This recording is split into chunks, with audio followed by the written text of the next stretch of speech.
Hello అండి, welcome to Shanmukh cooking recipes. ఈరోజు special chicken fry అండి. అసలు చాలా బాగుంటుంది అనమాట. చాలా ఈజీగా చేసుకోవచ్చు. దీన్ని ఏ విధంగా చేసుకోవాలో, దీనికి కావాల్సిన పదార్థాలు ఏంటో చెప్తాను. ఆ విధంగా చేసుకోండి. ఇది కనుక మీకు నచ్చినట్టయితే లైక్ చేయండి, షేర్ చేయండి, సబ్స్క్రైబ్ చేయండి. ఈ విధంగా చేసుకున్నట్టయితే అసలు నచ్చని వాళ్ళు ఉండరండి. పిల్లలు పెద్దలు అందరూ తినేస్తారనమాట. ఆ విధంగా చేసుకోండి. ముందుగా దీన్ని చేయటానికి కేజీ చికెన్ తీసుకోవాలండి. కేజీ చికెన్ తీసుకొని బాగా కడుక్కోవాలన్నమాట. ఈ చికెన్ తీసుకొని ఉప్పు నీళ్ళు నిమ్మకాయతో కడుక్కోవాలి. కడుక్కున్న తర్వాత అందులో ఒక స్పూను సాల్ట్ వేసి, ఒక స్పూను కారం వేసుకోవాలి. అలాగే ఒక హాఫ్ స్పూను పసుపు వేసుకోవాలి. అలాగే ఒక స్పూను అల్లం వెల్లుల్లి పేస్ట్ వేసుకోవాలండి. వేసుకున్న తర్వాత అందులో గరం మసాలా కూడా వేసేసుకోవాలి. ఒక 2-3 స్పూన్స్ వేసుకున్న తర్వాత బాగా కలుపుకోవాలన్నమాట. ఈ విధంగా ముక్కలకంతా ఈ మసాలా పట్టే విధంగా కలుపుకోవాలి. కలుపుకున్న తర్వాత అందులో ఒక 2 స్పూన్స్ ఆయిల్ వేసుకోవాలండి. ఆయిల్ వేసుకొని బాగా కలుపుకోవాలన్నమాట. ఈ విధంగా వేసుకోవడం వల్ల చాలా చాలా టేస్ట్గా ఉంటుంది అన్నమాట. ఇలా వేసుకుంటే అప్పుడు వేసుకున్న తర్వాత దీన్ని బాగా కలుపుకోవాలి. కలుపుకున్న తర్వాత నూనె ఆయిల్ అంతా మనకు ముక్కలకు పట్టాలన్నమాట. మసాలా ఇంకేమైనా ఉంటే అడుగున మసాలా ఉంటే అది మొత్తం అలాగే మూత పెట్టేసేసి పక్కన పెట్టుకోవాలండి. ఒక హాఫ్ అన్ అవర్ మనకు ముక్కలు బాగా ఇదవుతాయి కదా. అప్పుడు ఒక వేరే బాండీలో ఆయిల్ వేసుకోవాలి. ఆయిల్ వేసుకొని ఒక హాఫ్ కప్ ఆయిల్ వేసుకొని అందులో ఉల్లిపాయలు వేసుకోవాలండి. పొడుగ్గా కట్ చేసుకోవాలి. ఫ్రై కదా, ఇప్పుడులాగా పొడుగు కట్ చేసేసుకొని లైట్గా వేపుకోవాలి. ఈ విధంగా వేగిన తర్వాత కాస్త ఎక్కువ వేసుకోవాలనుకుంటే వేసుకోవచ్చండి ఉల్లిపాయలు. నేను కొద్దిగానే వేసాను. ఇలా వేగిన తర్వాత అందులో అల్లం వెల్లుల్లి వేసుకోవాలి. వేసుకున్న తర్వాత ఫస్ట్లోనే వేసుకోవటం వల్ల మంచి సువాసన వస్తుంది అన్నమాట మనకు ఫ్రై. తర్వాత వేయకోకుండా ఇప్పుడే వేసేసుకోవాలి.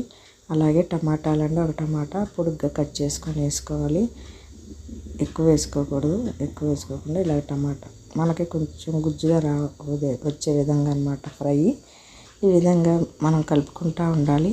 కలుపుకున్న తర్వాత ఉల్లిపాయ ముక్కలు కూడా వేగిపోయినాయండి. వేగిపోయి మనకు ఆయిల్ చూసాక పైకి వస్తుంది కదా. అప్పుడు ఈ కొంచెం హాఫ్ స్పూన్ పసుపు వేసుకోవాలి.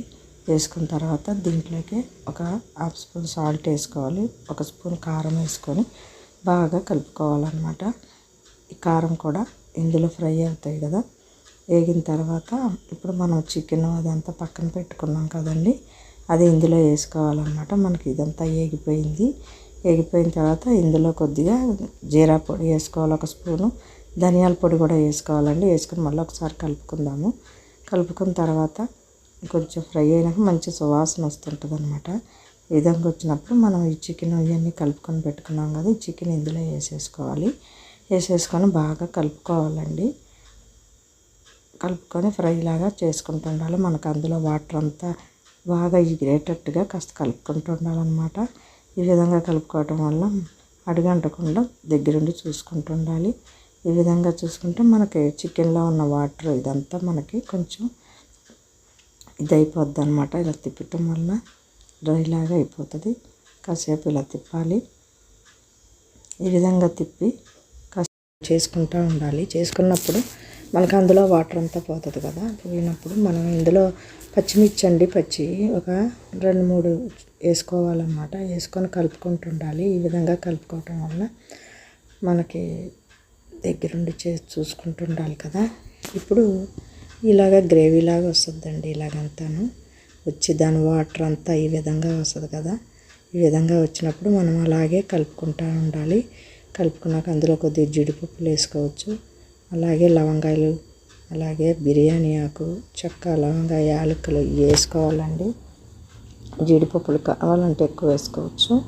ఈ విధంగా వేసుకొని కలుపుకుంటూ ఉండాలి. మనకు ఆ గ్రేవీ అంతా ఫ్రై అయిపోవాలన్నమాట. అలాగే తిప్పుతూ ఉండాలి. అలాగ అవుతూ ఉంటే మనకు ముక్కలకు పట్టి ఆ ఫ్రై అంతా ఇదయిద్దండి. అందులో గరం మసాలా వేసుకోవాలి. ఒక 3 స్పూన్స్ దాకా వేసుకొని కలుపుకుంటూ ఉండాలి. ఈ విధంగా కలుపుకుంటాం వల్ల మనకి ఏమవుతుందంటే దాంట్లో అంతా వాటర్ ఇదయ్యి మనకు దగ్గర వస్తూ ఉంటుంది అన్నమాట. ఫ్రై చూసారా, ఈ విధంగా వస్తుంటుంది. అప్పుడు మనం ఒక చిన్న జాజికాయ తీసుకొని ఇలాగా పొడి చేసి అందులో వేసుకోవాలండి. అప్పుడు అసలు రుచి చాలా బాగుంటుంది అన్నమాట. ఈ విధంగా చేసుకొని ఒకసారి కలుపుకున్న తర్వాత మనము ఉల్లిపాయ ముక్కలు, పచ్చిమిర్చి ఇవి ఏం చేసారో మళ్ళీ వేసుకోవాలండి లాస్ట్లో దించే ముందు. ఈ ఐటెం మీద మనకు స్మెల్ అనమాట. చాలా పచ్చి వేసినప్పుడు ఎంత టేస్ట్గా ఉంటుందంటే స్మెల్. అలాగే క్యాప్సికమ్ కూడా వేసుకోవాలి. అప్పుడు మనకి చాలా చాలా రుచిగా ఉంటుందండి. చివరిలో ఇలాచీ పొడి 3 ఇలాచీలు దంచుకొని వేసుకోవాలి. ఇలా వేయటం వల్ల మనకి రెస్టారెంట్ స్టైల్లో స్మెల్ వస్తుందండి చికెన్ ఫ్రై. అసలు చాలా చాలా రుచిగా చాలా బాగుంటుందండి.